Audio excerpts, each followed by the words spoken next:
Haala yeroo raayyaa ittisaa Itoophiyaa ilaalchisee odeeffannoo hin mirkanoofne miidiyaalee hawaasaa irratti kanneen rabsan gocha isaaniirraa akka of qusatan ministeerri raayyaa ittisaa Itoophiyaa akeekkachiise. Eliyaas Mulgeeta. Ministeerichi ibsa baaseen dhiyeenya kana gama baha biyyattiin yaalii lootee galtoonni Al-Shabaab haleellaa raawwachuuf godhaniin barbadeeffamaniiru jechuun tokkummaa fi cimina humna ittisaa irra jiru ibseera. Kaaba Itoophiyaatti waraana humnoota Tigraay waliin ji'oota hedduuf gaggeeffameen wal qabatee ammoo gareen shororkeessaa TPLF dibbee waraanaa reebuutti jira jechuun himateera. Torban darbee kaasee ji'ootaaf dubbii ijoo kan ture dhimmi marii araaraa TPLF fi mootummaa federaalaa danqamaa akka jiruu fi waraanni akka haaraatti eegaluuf dubbiin jedhu dhagahamaa ture. Ministeerri raayyaa ittisaa Itoophiyaa ibsa isaa kanaan deeggartoonni TPLF maqaballeessii raayyaa ittisaa Itoophiyaatti jiru jedheera. Dhimmi teeknikaa marii diigameera. Raayyaan ittisaa humna isaa siqsaa jira.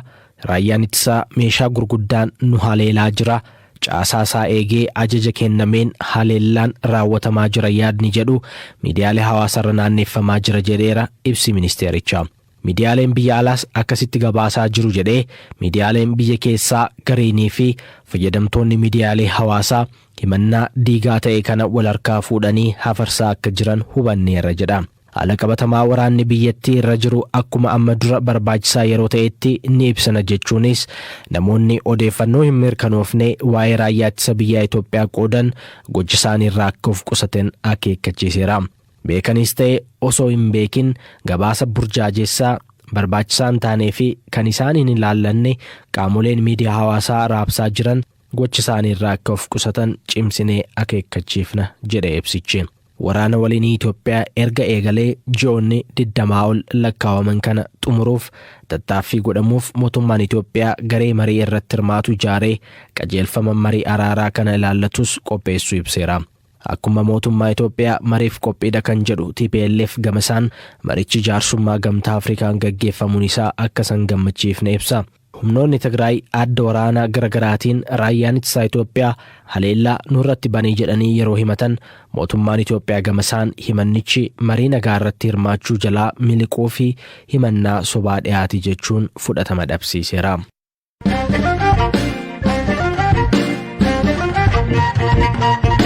Finfinneetti daa'imni ganna 10 miidhaa waraabessi irraan gaheen ija isaa dabalatee fuulli isaa walakkaa akkaan miidhamu maatii fi hakiimni isa yaalaa jiran BBC'tti himan. Dhaggeeffattoota keenya odeessi amma isinitti himaa jiru miira isin jeequu mala. Torbee darbee kamisa gaafa 12/2014 akka lakkoofsa Itoophiyaa guyyaa keessaa sa'aatii 9 irratti kutaa magaalaa Yakkaa iddoo Wandimmaamaachoch Jifaaraa jedhamuttidha. Daa'imni kun waraabessaan kan nyaatame. Abbaan daa'ima Sintaayyoo Girmaa jedhamu kana yeroo waraabessi ilma isaanii miidhe naannoorraa fagaatanii akka ture BBC'tti himaniiru. የክረምት ትምህርት አስጀምሬው ነበር እስከ 6 ሰዓት እዛ ነው የሚቆየው እንደውም gaafa sana hojii barbaachan deemaa ture har'a fagaadheen deema gatiin ta'eef kootu wajjin deemnaa jennaan qormaata ijaan qabuuf hin deemuu naan jedhe barnoota gannaa isa galcheen ture qormaata gaafa baatu hiriyoota kee wajjin na eegi gara bosonaan deeminii jedhaniin deeme booda gara naannoo sa'aatii 9 ilma kee waraabessi nyaateera kootu jedhanii warri ollaanaa bilbilan haadha malee itti dhama'ee waan inni isa guddiseef baay'ee natti dhaga'ame jalqaba akkas ta'uusaa yeroon baru ofirratti tarkaanfii fudhachuudhaaf jedheen lubbuudhaan naa hafataanaan garuu namni isa kunuunsu hin jiru jedheen deebisee yaade kanaan duras waraabessi naannichatti daa'ima waggaa 6 miidhee ture hospitaala geessan illee irraafuu hin dandeenye bosonuma naannoo sanaa keessa riphee ijaa jiruuf ijoolleef dubartoota gaafa argu darbee gadi ba'a. ልጅና እንደሄላ ሴትም ምንም እንደዛ ሲያይ በቃ ብቅ ይላል አልፎ አልፎ fuula mirgaa daa'ima kanaarratti miidhaan jabaa gahus lubbuusaaf garuu kan yaaddessu miti jedhu daa'ima kanaaf hakiimota yaalii kennaa jiran keessaa tokko kan ta'anii fi hospitaala Alert Finfinneetti argamutti hakiima balaa atattamaa kan tahan ዶክተር ብሩክ ከበደ ጉዳቱ የደረሰው በቀኝ በኩል በፊት አካላቱ ላይ ነው ከአይኑ ሚዳን kun kan qabe fuula isaa karaa mirgaara ija isaarraa qabee lafeen afaanii fi fuula isaarra jiran hidhiinsaa maddii isaa hanga morma isaatti waraabessaan nyaatamee irra hin jiru. Iji isaanii mirgaa hin jiru. Qaamni argansuusaa hojii isaanii sirriitti dalagaa hin jiran. Nuti qaama argansuusaa eeguuf jecha ujummoo namtolchee kallattiin gara sombasaa galchinee maashiniidhaan akka arganu taasisaa jirra. Daa'imarra balaan kamiyyuu yeroo ga'u miira namaa baay'ee jeeqa. Dabalataan biyya keenyatti wal'aansii fuula namaa deebisanii tolchuuf galteen gahaa gati hin jirreef waan danda'amu miti. Kanaaf yaaliin kennamuufii ulfaataadha. Mucaa kana balaarra ga'eef gargaaruun baay'ee ulfaata. Aniyyuu hirriba rafuuf guyyaan itti natti ulfaatee jira ture. Uumaan isa haa gargaaruun jedha. መተኛት ራሱ በጣም የሚከብድብኝ ቀናቶች ነበሩና ማለት እግዚአብሔር ይርዳው ነው የምለው።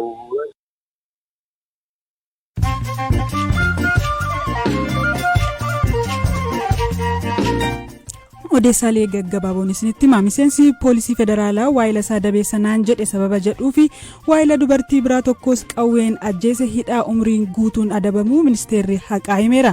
Gochaan kun bara 2012tti raawwate. Gareen lammiilee keeniyaa sarbama bara koloniitiin mootummaa UK himachuu fi gareen kun dhaddacha mirga namoomaa awurooppaa irrattidha himata kana kan banu. Odeessaaleen gaggabaaboo kanuma.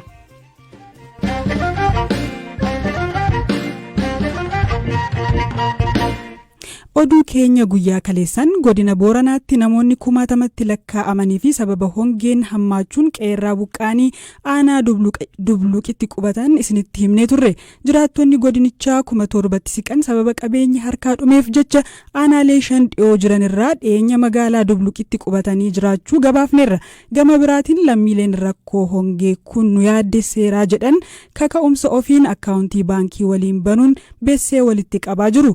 Dursa rakkoo jiru maal akka fakkaatu haa dhageenyu. Abbaa Taadholee boruu dawoo buqqaatota magaalaa Dubluq dhiyootti argamu keessa jiru. Nam baqataa jirra. Wanni achi beeka gargaarsi guddaallee diriin hin jiru. War tokko dhiyee kana jogoo nama 300 fi wayitii kenne haala akkama ciisa. Garaachaallee kaanii akkama jira. Bisaallee argannu bisaallee dhabnee bisaanii garbira kaanii yaanii waa fudhatanii bisaallee dhabnee bisaanii namaatti bisaallee akka jaba jirra. Ammallee hagari baqata dhanii godaansanii hamorii waliin dhabkaan hagari haati tafee achiru jira suni omaa rimbaanii akkama ciisa. Yaa qubate immoo sila baqaan hedduu baatee lafaalee sila adirreessa kaallee lafaalee garaalee sirreessinee fi kanaafuyyuu akkan jirra garaatilamee akka jajjaba jira warra hafaatti wanti nama argisiisanii jirtu. Akka dhuunfaattu booni kun maal sinitti fideme? Kiyyaatti ani qaraayyuu nama hojjate horii sullee argate loon aga 60 qaba. Reegaa borii dhufinaga 100 qaba. Loon immoo cutti obbaanii tokko dhabe loon akka qaba. Ijoollee barsiisaa ijoolleellee gara ijoollee 5 barsiisuu jira. Amma waan barsiisuun illee qabu eegaachuun taa'u jira malee reentaallee bakka garaasi namaa nyaata waan hafeellee cufaa dhabee horii akkasiin irraa fixennaa nama filataa dhabee bakka achii galama. Geessi umrii 57 aanaadhaas jiraatan abba gurroo jirmoo umrii isaanii keessatti bona hammaataa akkasii arginee hin beeknu jechuun sababa loon qaban dhabaniif ilma isaanii mana barnootaatti ergan barsiisuuf rakkachaa akka jiran nutti himan. Haalli kee jira alammaata. Hongeen waggaa hedduun urtilee jira. Hongee waggaa hedduun jiru horii miidhamee uummatii horii dhabee iyyuu uummatee jira. Jiru obii oolee gara waggaa 3 Roobii agayyaa ka jiraatu ganni ka jiraatu hanqatee ture guutummaa haoolee wanni roob jedhamu dhabame amma gara waggaa 3 sun deemaa jira beeki.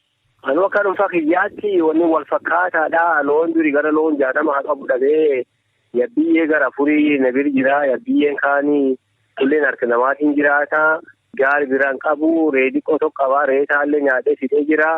Kanaafi ijoolleellee baay'ee maatii barsiisaa jira. Kaan barsiisu Duri horii qabaayedheetiin barumsa keenya gachii hagammaa karaa embuu kan jirullee hin jiraatullee barsiifachuu dadhabee harkiin hanqatee hafee jira. Keenyaatti asillee waggaa 8 baratee fixee ammallee deebee sololoo waggaa barumsa kutaa 5 jalqabee achirra 8 fixee foom 1 foom 3 dabree amma achi barataa jira. Amma kan barataa jiru alleen qarbii dandeettii horii waan qabuufi barumsa adda suni jira.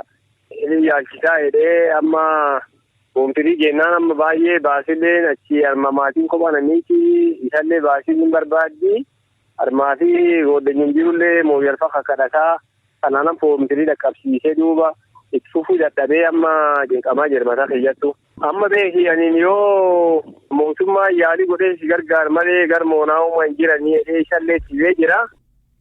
Rakkoon hongee hawaasa Booranaarra dhaqqabsiisaa jiru dhageenye rakkoo hamaa boonni qaqqabsiise irraa hawaasa dandamachiisuuf yaaliiwwan taasifaman keessaa tattaaffiin gama miidiyaa hawaasummaan godhamaa jiru isa tokko.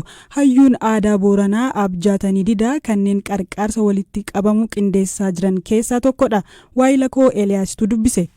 Yeroo ammaa kana hongeen horii dabarseetiin namni jirti. Namni gargaarsi barbaadu. Baay'ee heddatee jira. Maan jennaan namni horii qabu horiin itti huqqatee akka hin jiru namni horii qabuuf namni horii hin qabne illee Booranarra namni gargaarsi hin gaafanne hin jiru.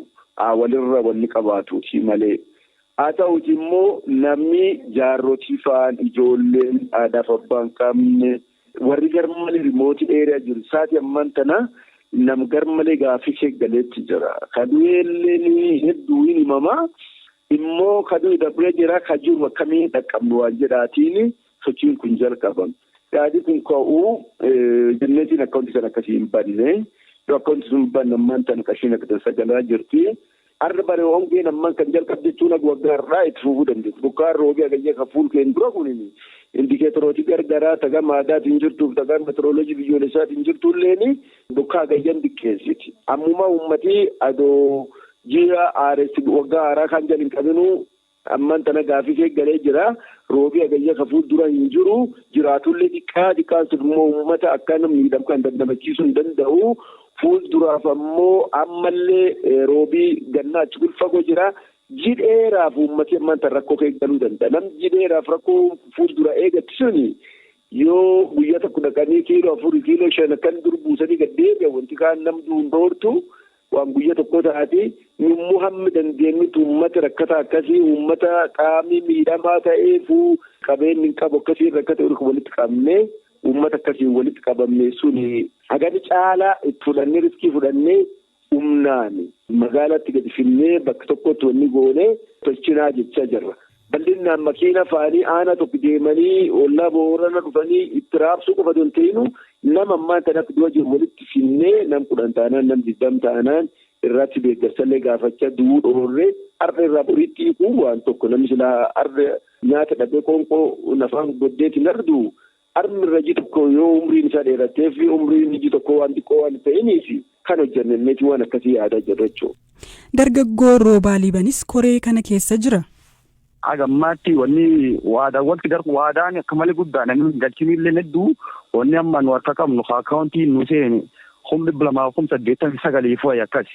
Karoori keenya agammaatti deemuma jirraa xiqqoo deemuu feenaa gibirrii miliyoona 1 deemuu feenaa xiqqoo ruukeessinee yookiin nu guddatu haani waan guddoo tokko nu haanu uummata goona inni karoora akkasii qabna xiqqoo ammaaf torbee lamaan tokko durumaaf deemina. Wanni nu bitu barbaadna immoo nyaata namaas waan akka zayitii fa'aa oomnami nyaatu gartee ittiin halkan tokko namni garaacha bulu fa'aa oom akkasii bitu barbaadna. Baha Afriikaatti walitti fufinsaan bokkaan waqtii eegamutti roobuu dhabuun horii miiliyoonaan lakkaa'aman kan obbaasennaa ta'u sadarkaa lubbuu namaaf yaaddeessurra gaheera. Kan har'aaf qixeeffannee xumurree booru walitti dachaana agastuu gaariitti bula.